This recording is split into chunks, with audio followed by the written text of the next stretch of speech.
વંદન કરું ગુરુદેવને,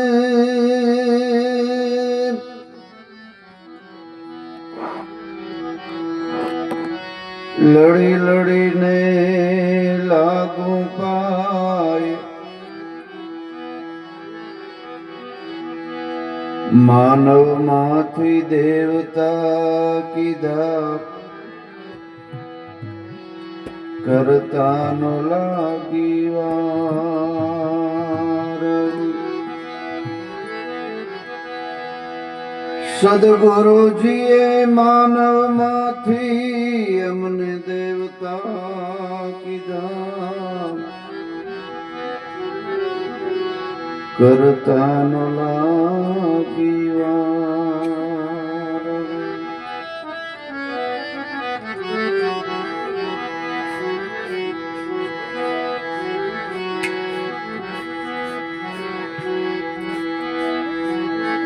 વંદન કરો ગુરુ સાધક,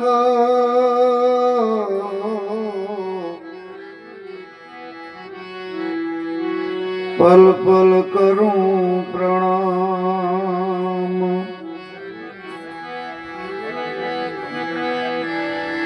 વંદન કરું ગુરુ સાધક, પલ પલ કરું પ્રણામ.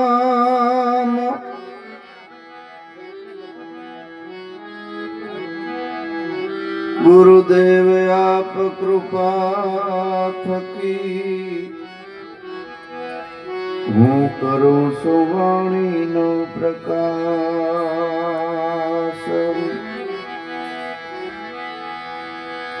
સદગુરુજી આપ કૃપા થકી કરું છું વાણીનો પ્રકાશ.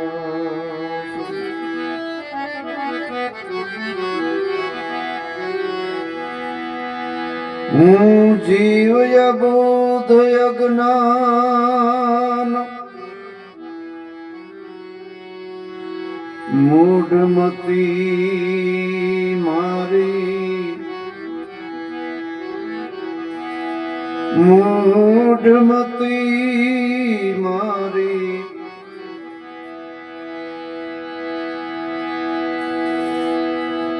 સદગુરુ શરણમાં આવી ત્યારે સતી નારી બની.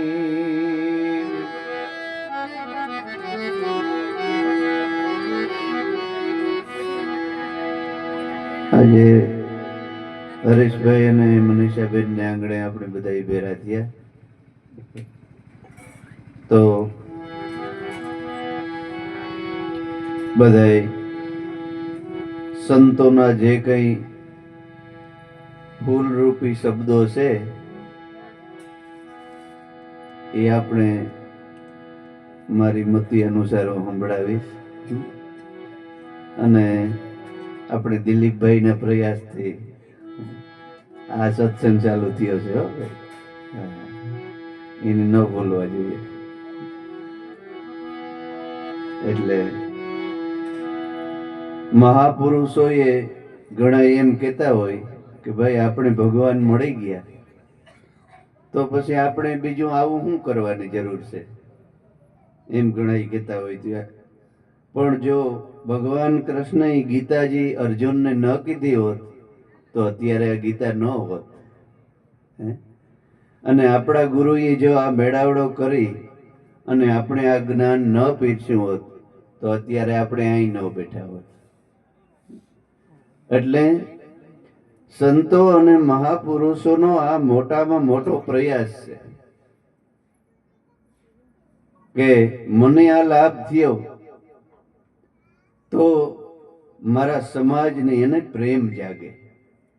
સદગુરુનું બાળક બને ને, જેવી રીતે કોઈ પતિવ્રતા નારી હોય અને સાસરે જાય અને પ્રેમ જાગે, પછી પુત્ર અને પરિવાર અને કુટુંબમાં હમાઈ જાય.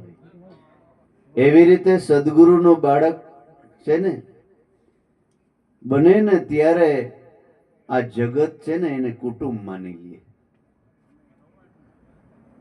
કે મને આ લાભ થયો, મારા સદગુરુએ મને લાભ કરાયો તો 2-5 ભાઈઓ બહેનોને લાભ થાય, એવી અંતરથી એને પ્રેમ જાગે, ભાવ જાગે. એટલે ઓલી ગોપી કહે છે કે મય વેસવા બજારમાં નીકળી અને બજારમાં આમ પોકાર પાડે છે કે કોઈ માધવ લ્યો, કોઈ માધવ લ્યો. અખિલ બ્રહ્માંડના નાથની એક મટુકીમાં ગાલી, વેસે વ્રજની નારી, એ કોઈ માધવ લ્યો, કોઈ માધવ લ્યો. પણ એ ગોરસ નહીં, દહીં દૂધની વાત નથી. સંતોની મુખની જે વાણી છે ને એ ગોરસ છે. અને આ તમે બેઠા ના ગુરુના બાળકો છે ને એ ગોપીઓ છે.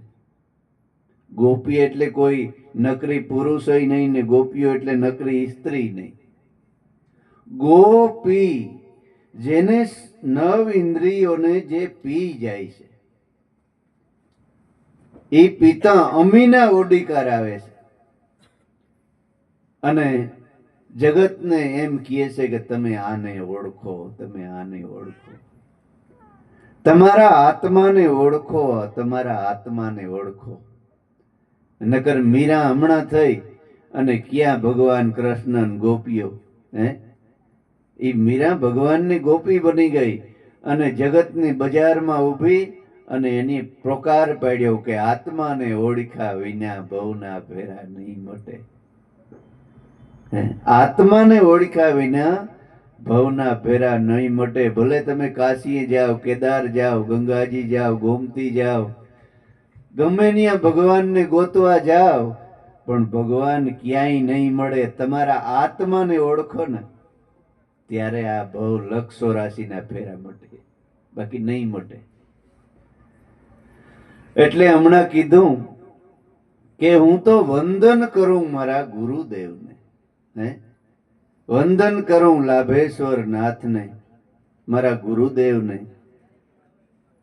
કે માનવમાંથી દેવતા બનાવી દીધા અને બનાવતા જરાય વાર ન લાગી. જરાય વાર ન ગઈ. શરણમાં ગયો અને સંતનો શબ્દ સુણ્યો અને માથે હાથ મૂક્યો ને એટલે બાપા એ દેવતા થઈ ગયો, જીવતો જાગતો. નગર તો આપણે એમ કે ભાઈ ભગવાન ભક્તિ કરવી, તમે સંસારી ભક્તિ કરવી, તમારું કામ નહીં. જાઓ જાઓ, એમાં તો ઊંડું બહુ ઉતરવું પડે, આમ ઊંડું. એમાં તો ઘર ને બહાર ને બધું છોડવું પડે. અને વાત હાસી હો, એક રીતે વાત હાસી છે પણ આમ ખોટી છે પાછી. ક્યાં ઘર છોડવાના છે? જે નિર્દોષ આપણી ધર્મપત્ની હોય ને એને નથી છોડવાની. નિર્દોષ આપણા છોકરાઓ હોય ને એને નથી છોડવાના, પણ બીજા છોડવાના છે. નરસિંહ મહેતા એ ગાયું એક ભજનમાં કે રજવડતી રાંડના રજવડતા છોકરા. એ કોઈ સ્ત્રીને નથી કીધું. આપણી સુરતા જ્યાં સુધી રખડે છે ને, અજ્ઞાનમાં, જુગાર રમવામાં, દારૂ પીવામાં, વ્યસન કરવામાં, કોકની નિંદા કરવામાં, કોકની ઈર્ષા કરવામાં, બીજાને નડવામાં, બીજાને દુઃખ દેવામાં, એ રજવડતી સુરતા આપણી છે. અને એના છોકરા ક્યાં છે ખબર? કામ ને ક્રોધ ને લોભ ને મોહ ને ઈર્ષા ને અહંકાર, એ બધા છે એના છોકરા છે. ઈ ઘર છોડવાની જરૂર છે. બાકી આ તો ભગવાન રામ નહીં બાપા ઘર હતું. 3 રાણીઓ, દશરથ રાજાને, ભગવાન રામને સીતાજી, કૃષ્ણ ભગવાનને, દાદા રામદેવજી મહારાજની, રવિ સાહેબની, ભાણ સાહેબને, બધાયને બાળકો હતા. ભાણ બાપાના 2 શિષ્ય, એક પોતાનો હગો દીકરો બુંદનો ખીમ સાહેબ અને બીજો રવિ સાહેબ. કબીર સાહેબનો દીકરો કમાલ સાહેબ. એટલે કોઈ એમ કહેતું હોય કે આ ઘર બાર છોડવાનું, તો ખોટી વાત છે. કારણ કે સંતોના પ્રમાણ બતાવ્યા છે. એટલે દેવ દેવકોટીમાં એનું નામ લખાઈ જાય છે, પછી એને દેવતાઓની પૂજા કરવાની ન આવે. કારણ કે પોતે દેવતા બનાવી દીધો ગુરુએ, પોતાને દેવતા બનાવી દીધો. એને પછી હરોળમાં નામ લખાઈ ગયું. કલેક્ટર બની ગયો, ભણી ગણીને કલેક્ટર બની ગયો, પછી એકડિયા બગડિયાના છોકરા ભેગો બેહે, અને જો બેહે ને તો એને કલેક્ટરની ડિગ્રી મળી જ નથી. એટલે આત્મા, ભગવાને કીધું કે અર્જુન, આત્મ તત્વને જેની ઓળખી લીધો ને એને દુનિયામાં કોઈ પણ દેવી દેવતાની પૂજા કરવામાં આવતી નથી. બધાય દેવી દેવતાઓ એને આવીને એના દર્શન કરવા આવે છે, એના દર્શન કરવા આવે છે. એટલે ગંગા સતી એક ભજનમાં ગાયું છે અને ગોરખ જતી ગાયું છે કે વસ્યા વસ્યા શહેર વાલે ઉજળ કીધા. શું કીધું?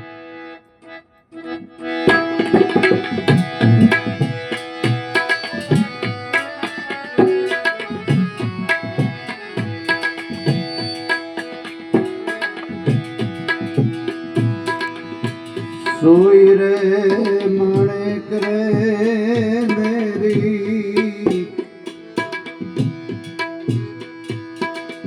એ નગરો મેં આયા,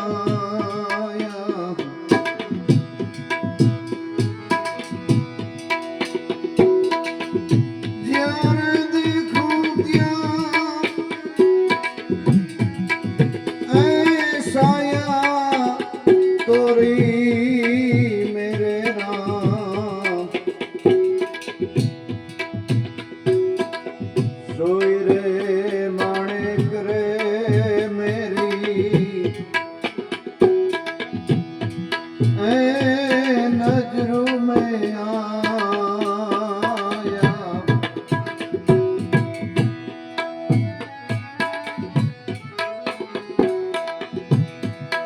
વસ્યા વસ્યા શહેર ગુરુએ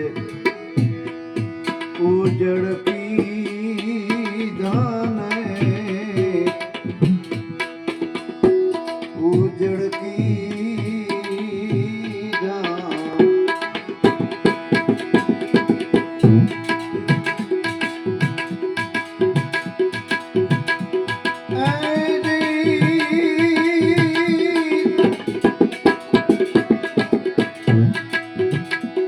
ઉજળ ફેરા રચાયા,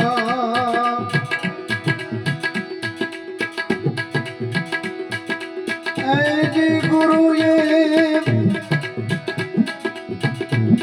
ઉજળ ફેરા રચાયા મેરે રામ. સોઈ રે માણેક રે મેરી એ નજર મેં આયા.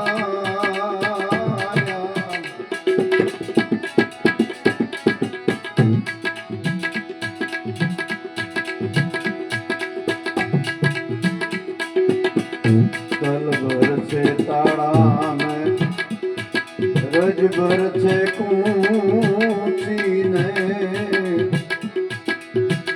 એ રજ ભર છે